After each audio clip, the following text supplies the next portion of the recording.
hermanos, es una bendición continuar con nuestro curso de bibliología. Y bueno, pues le enviamos un abrazo a todos nuestros estudiantes. Y hoy estamos en la hora 4 de nuestro material. Si ustedes ven su parcelación, el tema es credibilidad de la Biblia. Para esta hora sí tenemos una tarea. Recuerden que las tareas son de una cuartilla, no es algo extenso. Y el tema de la tarea es: describa a la Biblia como testimonio de Dios.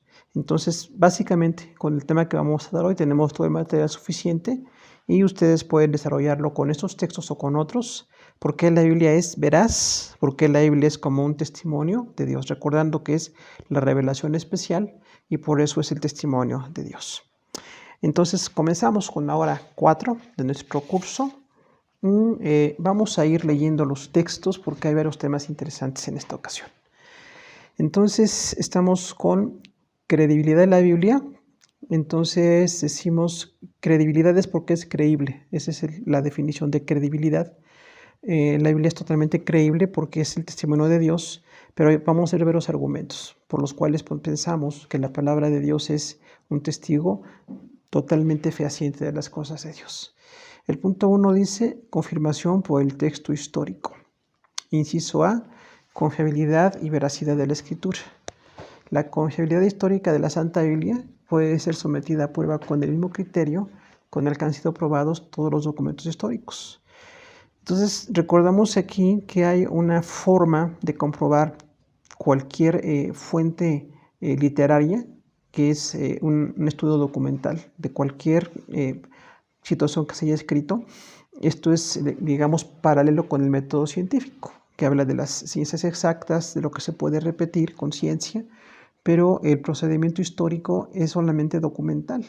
Entonces, en la palabra de Dios, como tenemos los escritos que fueron originales en su momento y de los cuales hicieron muchas copias, entonces nosotros comprobamos la Biblia como un documento de tesis documental.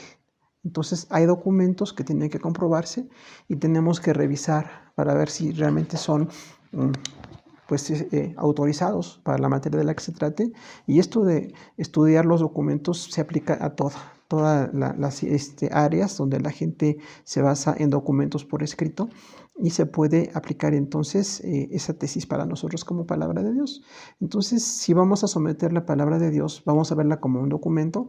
Claro que para nosotros es la palabra de Dios. Dios habla a través de ella y estaremos viendo este tema en varios enfoques durante la materia, pero sí recordamos entonces que la palabra de Dios tiene una cantidad de pruebas documentales por los cuales creemos que está para nosotros como una fuente de veracidad en cuanto a la palabra de Dios. El inciso 1 dice: la prueba bibliográfica consiste en un examen de transmisión textual por medio de la cual llegaron hasta nosotros los documentos. Entonces, la primera prueba de la Biblia para demostrar que es veraz, y esto podemos presentarlo con cualquier persona que sepa de tesis documental, cualquier documento que se tiene que probar, como veremos algunos de ellos hoy mismo, siempre se tiene que ver la transmisión textual. O sea, cómo fue que originalmente alguien escribió de cualquier materia. En nuestro caso es la revelación de la palabra de Dios, pero todos los documentos, hay una cantidad de documentos históricos, de documentos culturales, incluso también religiosos en muchas áreas, y siempre tenemos que ver cómo esos documentos fueron originales y cómo alguien los copió, cómo se mantuvieron, porque recordamos, como veremos en varias ocasiones, que originalmente los materiales eran muy perecederos. Era muy poco el tiempo que duraban los materiales, y para nosotros que llegara la palabra de Dios fue todo un proceso, donde debemos mucho a los escribas del Nuevo Testamento y a otros grupos que veremos también el día de hoy. Entonces, la transmisión textual es como originalmente alguien escribió y ese escrito tuvo que ser preservado. Cuando los documentos se dañaban, tenían que ser reemplazados, tenían que ser copiados con una precisión y de inmediato tenían que darse una copia para que no se perdiera ese documento original. Por supuesto, los originales que se escribieron por todos los 40 geógrafos de la palabra de Dios no existen. Lo que nosotros tenemos son copias y copias y copias de esos originales que se dieron en su momento, y posteriormente pues hubo copias de los mismos, pero hay un control para ver cómo es que se tienen que cuidar que no haya ninguna desviación en esos textos. Entonces nosotros por eso decimos que la prueba bibliográfica es totalmente fácil porque tenemos una cantidad de documentos superior de otros grandes documentos que están en la historia. Tenemos el punto 2, dice, se han contabilizado 9,000 manuscritos de varias versiones antiguas de la Biblia. Y hay cerca de 5,000 manuscritos griegos del Nuevo Testamento. Esto suma un total de 14,000 copias manuscritas de porciones del Nuevo Testamento. La ventaja de contar con una gran multitud de manuscritos resulta en una facilidad para reconstruir el original o autógrafo. Entonces, realmente todo esto es probable. Como decimos, comprobable porque las personas llegan a pensar que la Biblia se hizo en Estados Unidos, por ejemplo. Hay quienes piensan eso. Decimos, bueno, si los Estados Unidos tienen un poquito más de 200 años como país, la Biblia no se pudo hacer ahí, porque los manuscritos más antiguos tienen mucho más tiempo y definitivamente hay una prueba totalmente clara de esos manuscritos, desde cuándo están en algunos lugares conservados en museos, otros en algunos lugares religiosos también, y bueno, de varias versiones antiguas de la Biblia hay 9,000 manuscritos. De esos 9,000 manuscritos surgen lo que nosotros conocemos como la Biblia completa. Pero además de esos 9,000 manuscritos completos de versiones Antiguo y Nuevo Testamento, el Antiguo Testamento en hebreo, y el Nuevo Testamento en arameo y en griego, pero hay otros 5,000 manuscritos nada más del Nuevo Testamento. Entonces, todos esos manuscritos es una cantidad muy grande. Contamos con 14,000 manuscritos, en este caso del Nuevo Testamento, y no hay forma entonces de desviar la palabra de Dios, porque también hay quien llega a pensar que si la Biblia se le pudo quitar o poner, veremos que es posible, es factible, pero no debe de ser.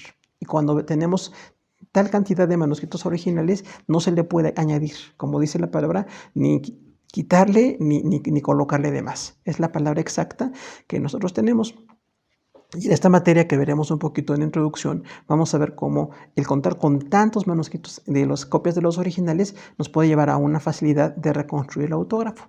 Reconstruir el autógrafo es más o menos llegar a la idea exacta de cómo escribió cada autor. Cómo escribió Daniel, cómo escribió Pablo, cómo escribió Pedro, pero eso es a través de todas las copias que se tienen de esos manuscritos, ¿no? Y ahora con los métodos actuales electrónicos de copiado, de transmisión, pues es un avance más grande también todavía. La palabra de Dios fue guardada históricamente porque Dios la dio, Dios la reveló, pero también permitió que se pudieran conservar. Aunque los materiales eran muy perecederos, hubo copistas. Y esos copistas estaban siempre muy responsables de que lo que se produjera fuera exactamente lo que originalmente se había escrito por el agiógrafo, ¿no? Entonces, el autógrafo es llegar más o menos a lo más cercano que podamos al texto original que se escribió, y es posible con tantos manuscritos y copias. Lo que se hace es cruzar la información, ver qué dice un manuscrito, qué dice otro manuscrito. Eso es una materia complicada, pero trataremos de verla un poquito en base en esta materia, y posteriormente hay otros cursos que se pueden dar para más a nivel avanzado llegar a cómo podemos tener la seguridad de un texto como la palabra de Dios. El punto 3 dice evidencia manuscrita del Nuevo Testamento comparada con otras obras de la antigüedad. Entonces vamos a ver de algunas obras históricas. No tenemos muchísimas por el espacio, pero hay muchas más que se pueden tomar como referencia, y casi siempre de esas obras clásicas de personas muy conocidas se tienen muy poquitas copias. Entonces, por ejemplo, en este caso tenemos poquito más de 10. Dice de Platón, la obra Tetralogías solo se conservan 7 copias. Entonces, de uno de los grandes filósofos griegos, de quien se tiene como una base así estructural en la filosofía, realmente nada más hay 7 copias de lo que él dijo y lo que escribió, las personas que copiaron tras su muerte, y un proceso exactamente como en la palabra de Dios, estar reponiendo los textos que se dañaban, estar copiando nuevamente aquello que estaba a punto de dañarse. Entonces hay nada más 7 copias originales de lo que dijo Platón. Entonces es un número muy pequeño realmente de copias para un autor tan trascendental como Platón. Y todo lo que se sabe de Platón, pues nadie lo duda. Igualmente, al ver la palabra de Dios que tiene 15,000 manuscritos, pues tiene mucho menos duda. La Biblia es el libro del que menos se puede dudar. Esa es la conclusión crítica a la que podemos llegar. Del libro del que menos se puede dudar es de la palabra de Dios. Porque si no dudamos de estos grandes escritores de filosofía y de historia, con muy poquitas copias, pues entonces con toda la cantidad de copias que tenemos de manuscritos del Nuevo Testamento y Antiguo Testamento, hay una suma pues muy grande de cómo realmente todo esto se pudo dar. Y sobre dice la guerra de las Galias. Esto es Bélgica. Galias se llamaba originalmente Bélgica. Entonces Julio César, el emperador romano, trascendental, histórico, escribió un libro sobre cómo conquistó las Galias, como conquistó Bélgica, ¿no? Entre los años 58 y 50 a.C., solamente hay 10 copias. 10 copias de los escritos originales de Julio César. Entonces, es un número muy, muy reducido. Y sin embargo, el aporte histórico o documental, con 10 copias en el caso de Julio César y con 7 copias en el caso de Platón, nadie duda de que esos autores escribieron o lo que escribieron también. Entonces, la palabra de Dios tiene la misma regla. Las personas que escribieron, dirigidas por el Espíritu Santo, en nuestro caso se involucra la inspiración, se involucra la obra de Dios perfecta para dar el libro que tenemos hoy en las manos. Entonces tenemos una abundancia de material, por lo cual nosotros sabemos que la Biblia es un libro totalmente respaldado. Inciso se dice, de los 142 libros de historia romana de Livio, solamente existen 20 manuscritos. De cada autor clásico que estamos considerando, aquí viene la fecha de nacimiento. Todos conocemos incluso hasta sus nacionalidades. Pero entonces, en el caso de Livio, su libro de historia romana, solamente hay 20 manuscritos. Otra vez, copias de los originales que hizo Livio y después otras personas que ni siquiera se tiene claro quiénes fueron, pero estuvieron escribiendo ahí en Roma, ¿no? Personas interesadas en esos libros, en esa historia. Nada más hay 20 manuscritos de la historia romana de Livio. Entonces, son un grupo muy pequeñito de manuscritos y, sin embargo, la aportación histórica, la aportación documental no se pone en duda. Por eso también no se pone en duda la aportación documental de la Biblia como palabra de Dios, por toda la cantidad de manuscritos que tenemos y que iremos viendo poco a poco. Inciso D dice, de los 14 libros de historias de Tácito, sobreviven solamente 4,5 copias. Entonces, otro gran filósofo e historiador, de los 14 libros que se escribió, solamente hay 4,5 copias de los manuscritos originales. Entonces, es muy reducido, es el menos abundante de todos los que estamos viendo aquí, 4,5 copias. O sea, hay 4 copias completas y de otras hay la mitad. Recordamos que a veces se dañaban por humedad, por alguna situación de los elementos naturales, y muchos manuscritos se iban a perder. También pasó con los manuscritos de la Biblia. Por eso, tener una cantidad tan grande de respaldo documental nos lleva a tener un texto muy cercano a lo que originalmente se dijo. Entonces, de Tácito solamente hay 4,5 copias. El inciso dice, Plinio el Menor, de su obra Historia hay 7 manuscritos. Entonces, nuevamente, otra persona muy importante en historia romana, de lo que él hizo como parte de la historia que escribió, hay 7 manuscritos. Nada más 7 manuscritos. Y de esos manuscritos pues se hacen copias, se actualizan y hasta el tiempo moderno con medios electrónicos se tienen documentos, se tienen alguna manera de cómo conservar esos escritos originales, ¿no? Por supuesto, los manuscritos son tan delicados que no se les podía fotografiar en mucho tiempo, incluido también en la palabra de Dios. Tenían que ser copiados prácticamente a mano o tenían que ser de alguna manera trasladados de los idiomas originales a los idiomas en todos los del mundo que se necesitaba esa traducción. Y lo que se hizo con esas obras de historia y de filosofía es exactamente lo que se hace con la palabra de Dios. Nada más que en la palabra de Dios tenemos una cantidad enorme de manuscritos. De Heródoto, de su escrito de historia, hay 8 copias. Otra vez muy reducido el número, 8 copias de Heródoto. Sin embargo, todos los que este hombre escribió, se sabe que pues es una aportación en la historia, ¿no? Entonces nadie dudaría de Heródoto y de igual manera nadie tiene que dudar de los 40 escritores de la palabra de Dios y del Espíritu Santo que la inspiró. 8 copias de Heródoto. De Sófocles, que también es otro literato y filósofo importantísimo, de su obra existen 100 copias. Entonces hay un poquito más de copias, pero sigue siendo reducido el número. Solamente 100 copias de lo que hizo Heródoto, ¿no? Las famosas tragedias que hizo Sófocles y de las cuales han surgido en la literatura, en la mitología, incluso en obras de arte. Bueno, nada más hay 100 copias originales de lo que hizo Sófocles. ¿Cómo es que nada más hay ese número pequeño de copias? Se tenía que estudiar, porque en cada uno de los casos las autoridades, las personas interesadas o cercanas pedían que se copiaran los manuscritos y lo que se tiene es nada más ese número de copias, 100 copias de Sófocles. De Demóstenes, otro filósofo y bueno, pues un orador notable romano, también de su obra literaria hay 200 manuscritos. Entonces es del que más tenemos manuscritos, son 200 manuscritos de Demóstenes.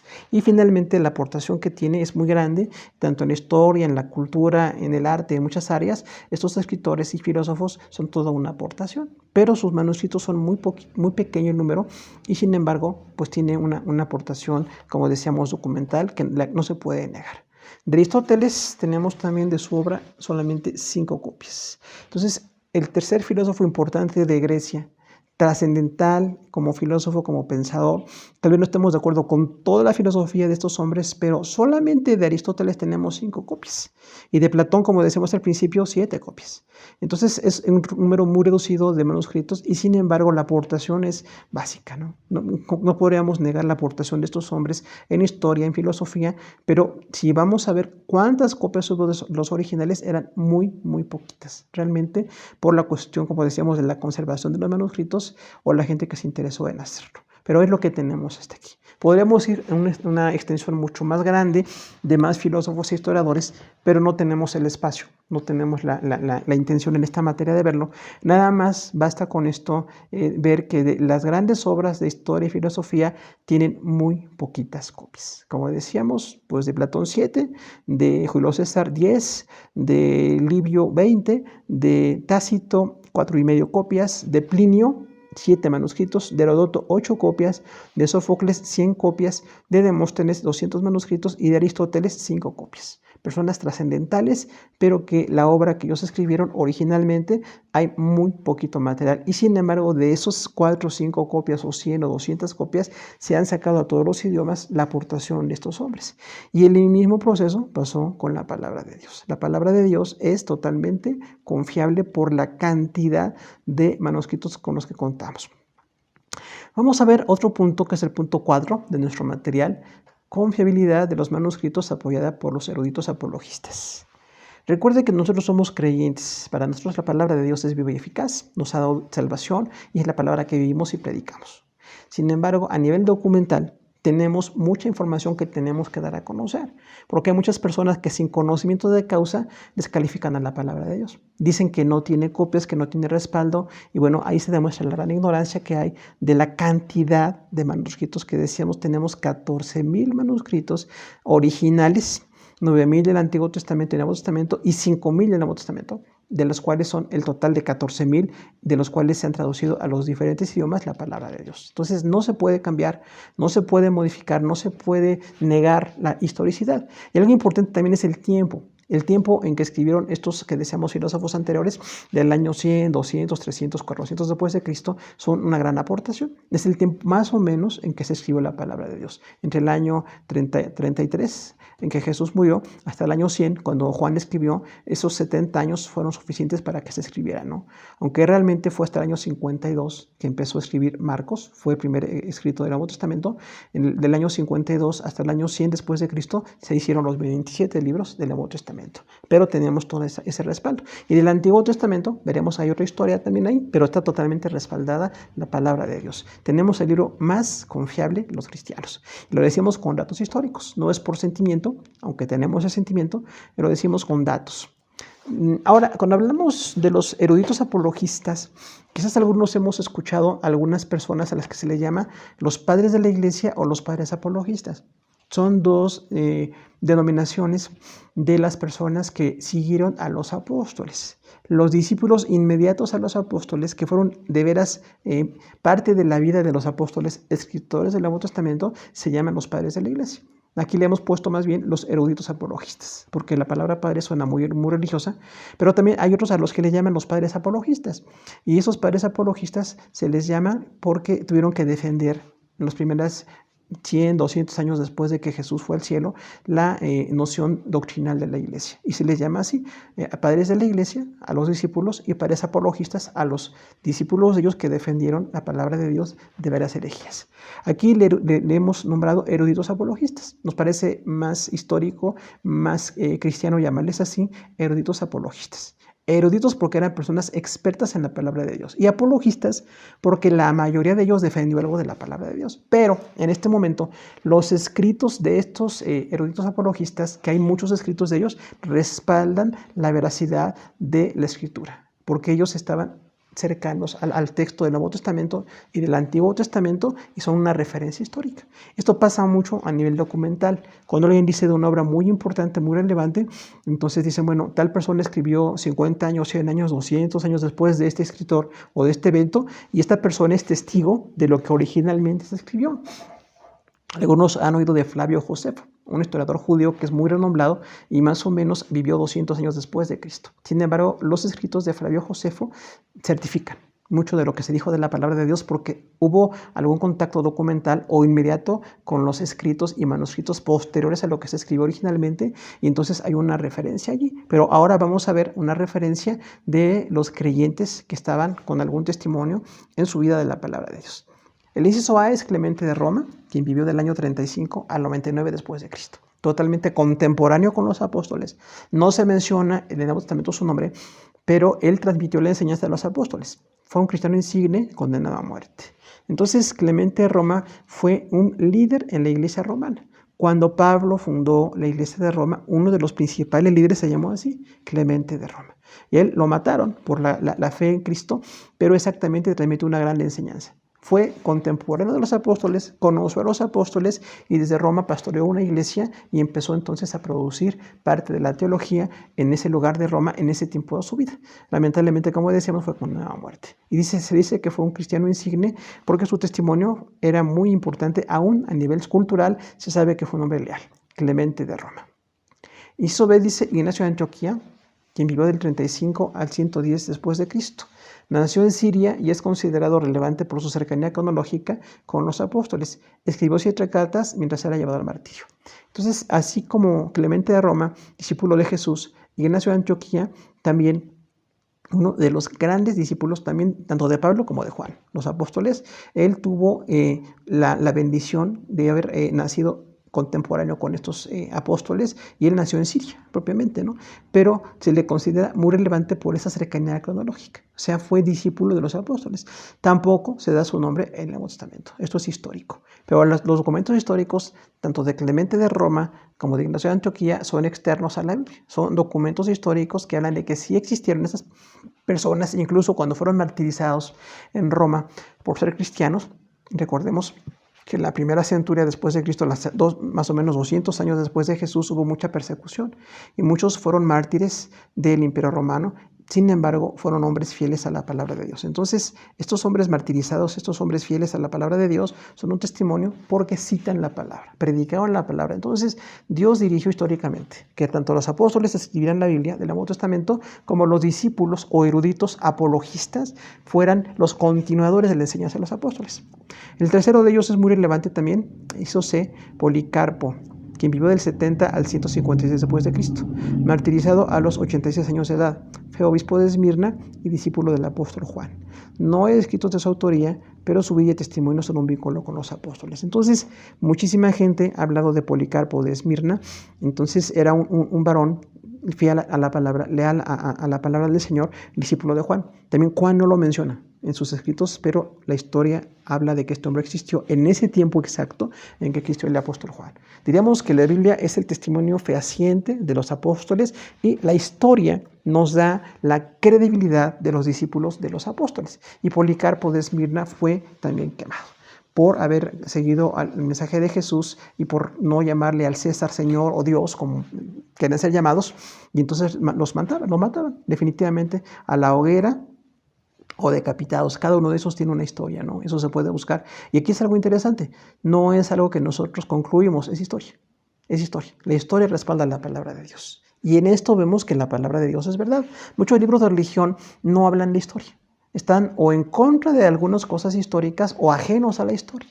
Y la Biblia, desde el Génesis hasta el Apocalipsis, es totalmente histórica. Se puede comprobar la historia de los judíos, la historia del Nuevo Testamento, la historia de estos discípulos, de los grandes apóstoles del Nuevo Testamento, y esas personas que murieron por su fe definitivamente son relevantes porque de ellos se habla como seguidores inmediatos, son continuadores del mensaje de los apóstoles. De Policarpo de Esmirna es muy conocida la frase que, como era un hombre ya de 86 años, le decían que si negaba a Jesús y aceptaba al César como Dios, podía no ser muerto. Y Policarpo dijo: 86 años he vivido en los cuales solamente he recibido bienes. No puedo negar a mi Señor y Salvador.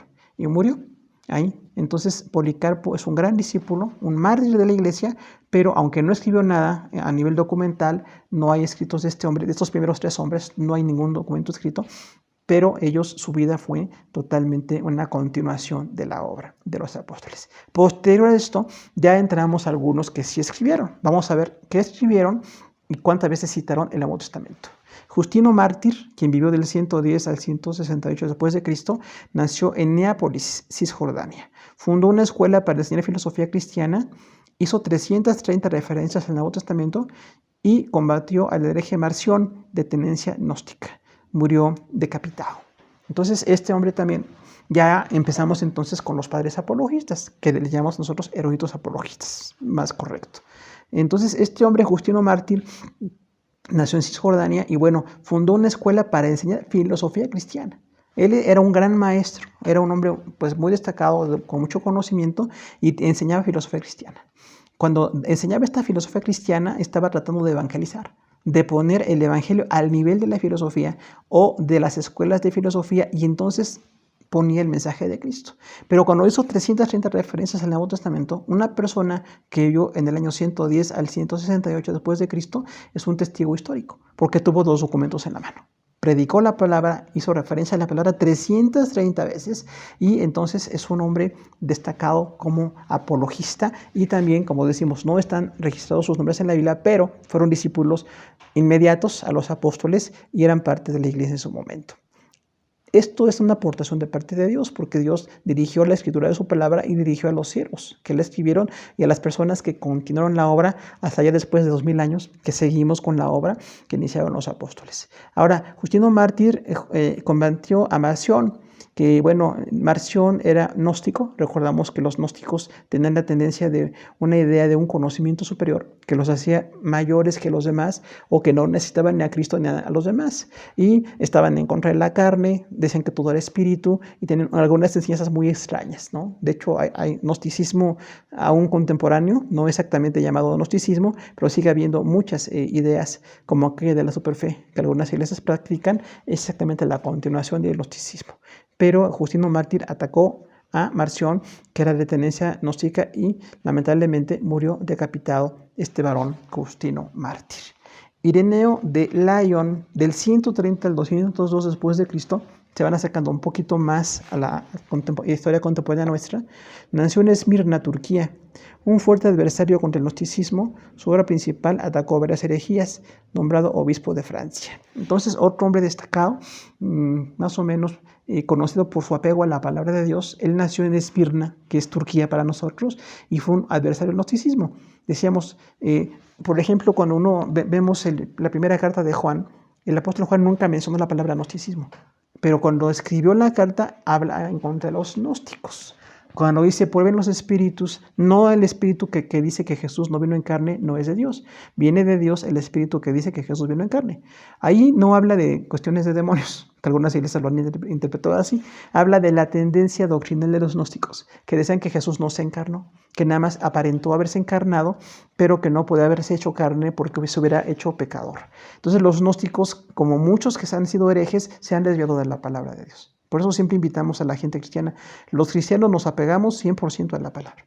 Aun cuando haya temas que parecen controversiales, que parecen contradictorios, tenemos que estudiarlos a fondo. Y con la gracia del Espíritu Santo podemos llegar a fondo en esos temas. Entonces, Ireneo de Lyon, está un hombre destacado en este ataque al gnosticismo, tuvo varias obras escritas. También sí tiene una obra escrita, atacó el gnosticismo y otras herejías, y fue nombrado obispo de Francia. Entonces él fue un hombre importante ahí en París, como un obispo destacado enseñando la palabra de Dios, pero tiene una cercanía muy muy fuerte con los apóstoles, como decíamos, del 130 a los 102 después de Cristo. Y si cita la palabra de Dios es porque la palabra de Dios ya existía.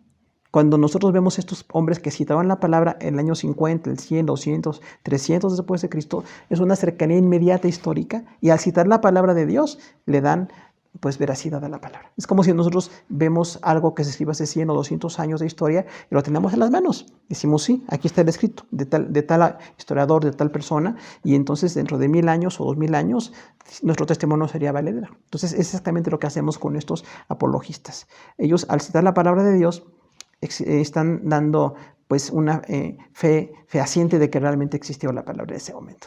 Clemente de Alejandría vivió del 150 al 212 después de Cristo. Tiene 2400 citas de los libros del Nuevo Testamento. Entonces, otro hombre importante en Alejandría citó 2400 veces el Nuevo Testamento. Tenemos que notar aquí la importancia de Alejandría. Alejandría era un centro cultural destacadísimo en su momento, ¿no? Nosotros sabemos que esta ciudad fue fundada en el año 300 por Alejandro Magno, pero antes de que fuera fundada por Alejandro Magno como una capital importante de su imperio, ya era un lugar históricamente cultural desde los egipcios, porque fue capital de Egipto. Pero ya cuando vemos en el tiempo de Jesús Alejandría, para nosotros es lejano, porque Egipto ya no era un imperio en ese momento, pero tenía todavía así los resabios de haber sido un gran imperio, y siempre en Alejandría hubo personas muy destacadas. Incluso a veces cuando leemos el libro de los Hebreos, algunos maestros nos han estado dando clases de esto, y lo más seguro es que el libro de Hebreos se escribió a los cristianos de Alejandría, porque era un centro intelectual, pero se estaban también desviando un poco de la palabra, porque en Alejandría estaba muy cercana la filosofía griega. Entonces, Alejandría era en su momento muy importante. Para nosotros hoy no es tan importante. Egipto tiene otra connotación histórica, arqueológica, incluso pues de muchas situaciones de espiritismo, pero en su momento Alejandría era una ciudad de intelectuales. Por eso cuando en el Nuevo Testamento se habla de Alejandría como que llegó el evangelio predicado posiblemente por los discípulos de Pablo y otros más, Clemente era uno de los discípulos que enseguida, en el 150, nació, murió en 212 y estuvo predicando en Alejandría. Entonces Alejandría era un centro intelectual, era un centro muy importante y muy destacado. Algunas personas incluso dicen que en algunos anales de lo que eran los lugares de enseñanza de Alejandría hubo más de 3,000 libros. Más de 3,000 libros. En su momento era una biblioteca muy grande. Y previo a esto, cuando nos referimos hasta Moisés, no era exactamente ese centro cultural, pero sí era una ciudad importante donde los faraones preparaban a sus hijos. Y esto pues habla de un destacado nivel intelectual en ese lugar. Tertuliano de Cartago vivió del 160 al 220 después de Cristo. Esta ciudad es la actual Túnez, en el norte de África. Tertuliano citó el Nuevo Testamento en más de 7,000 ocasiones. Fue un prolífico escritor. Entonces Tertuliano de Cartago, otro discípulo inmediato, por eso decimos eruditos apologistas, citó la palabra de Dios 7,000 ocasiones. Si la citó en ese momento, otra vez está dando veracidad de que la palabra ya existía. El Nuevo Testamento ya existía, aunque el canon teníamos otra historia de cómo se hizo y la historia y los tiempos, pero ya los escritos estaban ahí. Y cuando citaba el Nuevo Testamento es porque es lo que ellos predicaban. Aunque eran escritores o eran grandes maestros de la palabra de Dios, siempre estaban citando el Nuevo Testamento. En este caso, 7,000 ocasiones es muchísimo y fue un prolífico escritor. Entonces ahí tenemos a este hombre, Tertuliano de Cartago. De Cartago, que para nosotros decíamos es Túnez, el norte de África. Hipólito vivió en el 170 al 235 después de Cristo. Este teólogo, de quien solo se sabe que era de Oriente, tiene más de 1,300 referencias al Nuevo Testamento. Entonces Hipólito es otro grande hombre de la palabra de Dios como maestro. No hay nacionalidad de él y su ministerio desarrollado, pero viendo la aportación histórica decimos que en más de 1,300 ocasiones hizo referencia al Nuevo Testamento. Y si vivió del 170 al 235 después de Cristo, es de los eruditos apologistas. Un hombre teólogo, decíamos, de origen oriental, y ese número de referencias nos habla de la importancia que se le da a la palabra de Dios. Es como si en la actualidad alguien notara cuántas veces un predicador o un maestro cita la palabra de Dios. La citamos miles de veces si estamos centrados en ella. Si no estamos centrados en la palabra, citamos otras cosas, dejamos de ser fieles a la palabra y dejamos de ser fieles como predicadores. Pero un verdadero predicador, estos hombres en la historia son un gran ejemplo, pero quienes en la actualidad siguen predicando, siempre necesitamos estar citando la palabra. Orígenes nació del 185 y murió en el 254 después de Cristo. Nació en Alejandría. Un prolífico escritor, compiló más de 6,000 obras, reúne más de 18,000 citas del Nuevo Testamento. Entonces, otro gran teólogo, otro gran maestro, y bueno, por la cercanía también sigue siendo maestro erudito, y otra vez Alejandría, que en ese momento era un destacado, decíamos ya, centro cultural, y no nada más en la zona del norte de África. Para muchos lugares se sabía de la cultura que había en Alejandría, la preparación que había, la gente intelectual que había allí, y Orígenes fue uno de ellos. Bueno, compiló más de 6,000 obras, o sea, hizo más de 6,000 escritos de temas muy diversos, y esto es histórico y se puede buscar y se puede comprobar que hablamos verdad. Todos estos hombres escribieron lo que estamos investigando que escribieron realmente, no hay ninguna invención aquí. Y este hombre que compiló más de 6,000 obras reunió 18,000 citas del Nuevo Testamento. Entonces, ¿cuánto citaba la palabra de Dios? Todos los días. 18.000 citas en el Nuevo Testamento. Entonces, decimos, le dan validez histórica a la palabra. Cipriano de Cartago, quien en el 258 después de Cristo usó 740 citas del Antiguo Testamento y 1030 del Nuevo Testamento. Otra vez, por la cercanía histórica, Cipriano de Cartago, ya decíamos que es Túnez, usó la palabra de Dios tantas veces, 740 veces el Antiguo Testamento y 1030, o sea, son 1770 veces citó Antiguo y Nuevo Testamento. Y otra vez, el norte de África, algunos quizás hoy no lo sabemos, pero era un lugar muy intelectual. Varios países en el norte de África, el cristianismo llegó y hubo destacados maestros, por eso decíamos aquí, ¿no? De Cartago, que es Túnez, o Alejandría y otros lugares más en el norte de África, había personas muy destacadas que estudiaban la palabra y personas muy destacadas fuera de la palabra de Dios en ese momento. Pero por eso el citar este número de veces la palabra de Dios es relevante. Vamos a ver, inciso 5, el periodo masorético. Los masoretas de Masora tradición aceptaron la laboriosa tarea de editar el texto y establecer un patrón. Trabajaron en Tiberias, occidente del mar de Galilea, al norte de Israel. El texto masorético hebreo es en la actualidad el autorizado. O sea, en el año 500 al 900 después de Cristo es un grupo de judíos que en Tiberias, al occidente del mar de Galilea, de hecho el Nuevo Testamento cita Tiberias en varias ocasiones, en ese lugar se citaron para estar viendo el texto hebreo del Antiguo Testamento. Pero al estarlo citando, hicieron una gran aportación. Dice el siguiente texto, fueron traductores muy disciplinados y trataban la escritura con la mayor reverencia imaginable. Contaban el número de veces que aparecía una letra en cada uno de los libros, compusieron métodos mnemotécnicos mediante los cuales podían recordarse fácilmente las porciones del Antiguo Testamento, numeraron los versículos, palabras y letra de cada libro. Entonces, estos traductores, decimos, tan disciplinados, tenían ya el texto del Antiguo Testamento, pero lo que hicieron fue que se memorizara. Por eso dice métodos mnemotécnicos, es técnica de la memoria, ¿no? Entonces, ¿cómo memorizar la palabra de Dios? Y es un gran antecedente, porque le pusieron a cada letra cuántas veces aparecía en cada libro de las letras hebreas, ¿no? Y cuántas veces aparece a cada palabra, y hay una cantidad de aportaciones del Antiguo Testamento. Entonces, los masoretas hicieron eso, del 500 al 900 después de Cristo. Ya es, por supuesto, el tiempo del Nuevo Testamento, pero trabajaron con el Antiguo Testamento. Y esto nos da a nosotros también una aportación de que estas personas hicieron un estudio del Antiguo Testamento, y por eso decimos el texto hebreo es el autorizado actualmente. El texto masorético es el Antiguo Testamento revisado por este grupo. Y algo que veremos enseguida, ¿no? Es muy posible que incluso ellos mismos hayan dividido en versículos y capítulos el Antiguo Testamento, que es el último tema de hoy que veremos, si Dios lo permite. Pero entonces estos hombres con la palabra de Dios vieron una aportación muy grande en lo que estaban diciendo allí. El siguiente punto es la confirmación por la arqueología. Nelson Glueck, arqueólogo judío, expresó: la casi increíble precisión del registro histórico de la Biblia resulta particularmente muy veraz cuando está respaldada por los hechos arqueológicos. Entonces ya vimos el respaldo histórico textual, el respaldo por eruditos, y ahora el respaldo por la arqueología. O sea, la palabra está respaldada por muchas ciencias. Algunos de estos escritores no son cristianos o no son judíos, pero hicieron una aportación en cuanto a la arqueología. Dicen que la arqueología está comprobando el texto histórico, y eso para nosotros es básico. Entonces, William F. Albright, un gran arqueólogo, declaró: no puede quedar duda de que la arqueología ha confirmado la sustancial historicidad de la tradición del Antiguo Testamento. Este experto cita dos casos de confirmación arqueológica para el texto bíblico. Entonces, William Albright, él no es ni judío ni cristiano, pero es uno de los más destacados arqueólogos.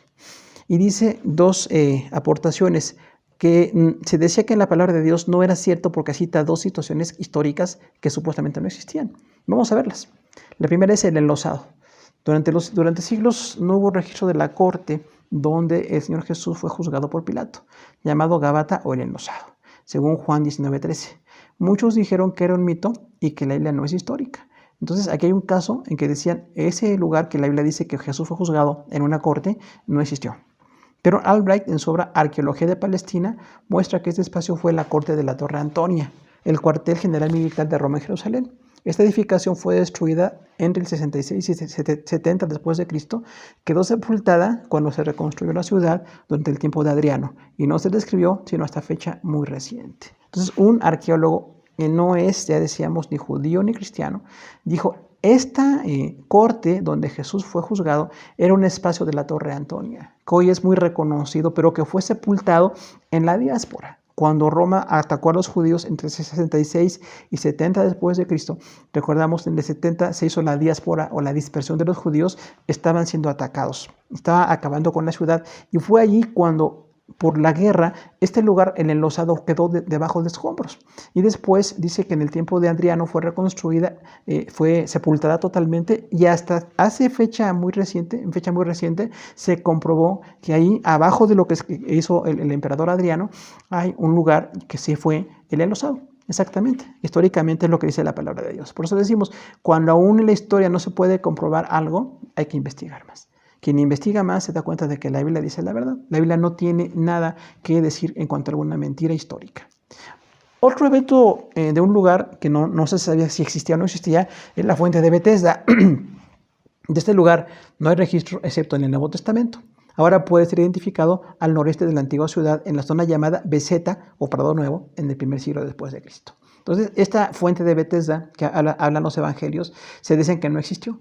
Decían, esta torre, esta fuente no existió, no hubo tal lugar, pero realmente los arqueólogos investigando los lugares, investigando la cercanía y la ubicación geográfica, dicen que originalmente también se llamó Beseta en hebreo o Prado Nuevo. Entonces Beseta y Betesda es lo mismo, nada más que en la palabra, posiblemente por una cuestión cultural se usó la palabra Betesda, pero más adelante, algunas décadas posteriores, se le llamó Beseta a ese lugar. Pero existe y es exactamente el descrito por la palabra de Dios.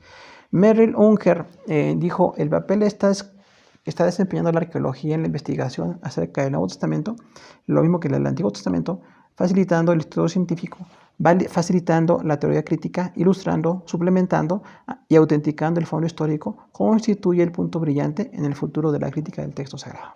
Merrill Unger es un escritor cristiano que hizo muchos estudios sobre arqueología y sobre historia.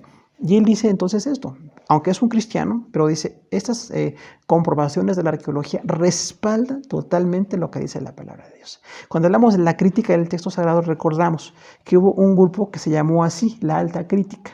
Y la alta crítica trataba de desacreditar la palabra de Dios. Y con estos estudios documentales decían que algún documento era falso, alguna fecha era falsa. Y hubo otro grupo que se llama la baja crítica. Y la baja crítica son cristianos que están demostrando con los mismos métodos documentales que la palabra de Dios dice la verdad. Esta materia se llama también crítica bíblica. No es que critiquemos la Biblia, es que originalmente se llamó así, crítica, alta crítica, quienes trataban de desacreditarla. Pero entonces aquí nos está diciendo el hermano Unger que realmente pues la palabra de Dios queda totalmente comprobada por las cuestiones históricas y arqueológicas. Y esto, pues sí, ilustra, suplementa y autentica. Son tres verbos muy importantes. Ilustra la palabra porque la arqueología ilustra la palabra. No hay oposiciones a la arqueología y la palabra. De hecho, en la palabra no hay ninguna intención de atacar a la arqueología. La palabra es la verdad, es histórica, es muy anterior a la arqueología, y la arqueología tiene que estudiar lo que realmente está pasando. Otro ejemplo de un arqueólogo es Millard Burrows. Y Millard Burrows dice, la arqueología ha refutado en muchos casos los puntos de vista de los modernos críticos. Ha demostrado en varias ocasiones que estos puntos de vista descansan sobre suposiciones falsas e irreales sobre esquemas artificiales de desarrollo histórico. Entonces, este arqueólogo, que no tiene nada que ver con la defensa de la palabra de Dios, dice que la arqueología demuestra que los críticos modernos, o sea, esa alta crítica que decíamos, está descansando sobre puntos de vista erróneos, suposiciones falsas e irreales o esquemas artificiales de desarrollo histórico. O sea, cuando los arqueólogos, sin una base histórica real, sin una base de quitar presuposiciones, si investigan directamente, van a ver que la palabra de Dios comprueba lo que dicen los arqueólogos. Y esto es algo muy científico, ¿no? Porque la palabra de Dios no es un libro de ciencia, pero la ciencia no está opuesta con la palabra de Dios. O la palabra no se opone a la ciencia. Cuando alguien dice que la palabra hubo un lugar, hubo una ciudad, hubo una construcción, hubo cualquier situación en que los arqueólogos lleguen a investigar, la arqueología siempre demuestra que la palabra de Dios es verdad. Hace algunas centurias se pensaba que la arqueología iba a estar opuesta a la palabra, que la arqueología iba a descubrir que la Biblia es falsa, pero lo que estamos viendo con estos testimonios, tenemos aquí al menos 6 testimonios de arqueólogos, alguno cristiano, alguno judío y otros 4 o 5 no judíos ni cristianos, que dicen que realmente la palabra de Dios es verdad. El último es William Ramsay, considerado uno de los grandes arqueólogos, expresó: Lucas es un historiador de primera categoría. No son sus declaraciones, sino de hecho meramente dignas de confianza. Está poseído del verdadero sentido histórico. Él fija su mente en la idea y el plan que rige la evolución de la historia y adecua su tratamiento de los incidentes en proporción a la importancia que estos tienen. Nuevamente, un arqueólogo no cristiano habla de Lucas, el que escribió el tercer evangelio y el libro de los Hechos, y lo califica como un historiador.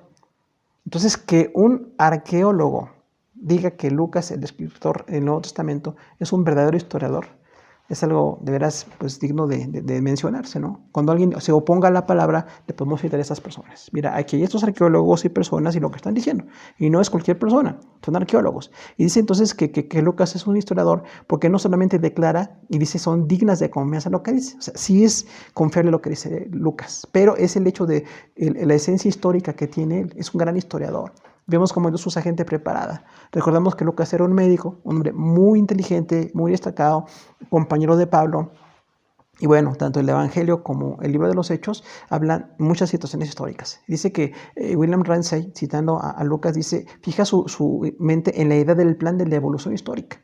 Esto nada más lo hace alguien que de veras se dedica a la historia. ¿Por qué Dios usó a este hombre? Para darnos veracidad histórica en su palabra. Un hombre que ve la historia como real, que la ve como verdadera, que la ve como un compromiso, es un gran escritor. Entonces, los escritores del Nuevo Testamento, no todos son como Lucas, tenemos 40 diferentes escritores, todos son pues fehacientes en lo que dicen, pero específicamente Lucas, citado por William Ramsay, dice, es un hombre que realmente es digno de consideración como un gran historiador.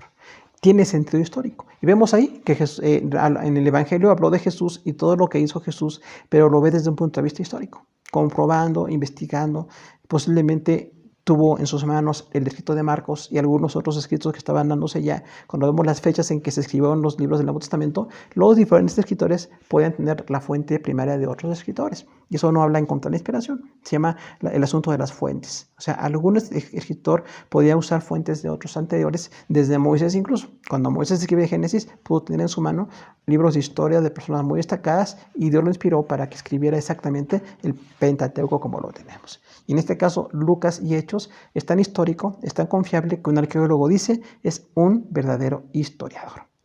Pues hermanos, terminamos entonces con nuestro tema de la credibilidad de la Biblia y pues seguimos a sus órdenes. Les amamos en el Señor y nos despedimos con un abrazo a distancia, pero quisiéramos que ustedes sepan que les amamos y les agradecemos por el interés que tienen en la palabra. Compartan la palabra para que la gente sepa más de Dios. Gracias.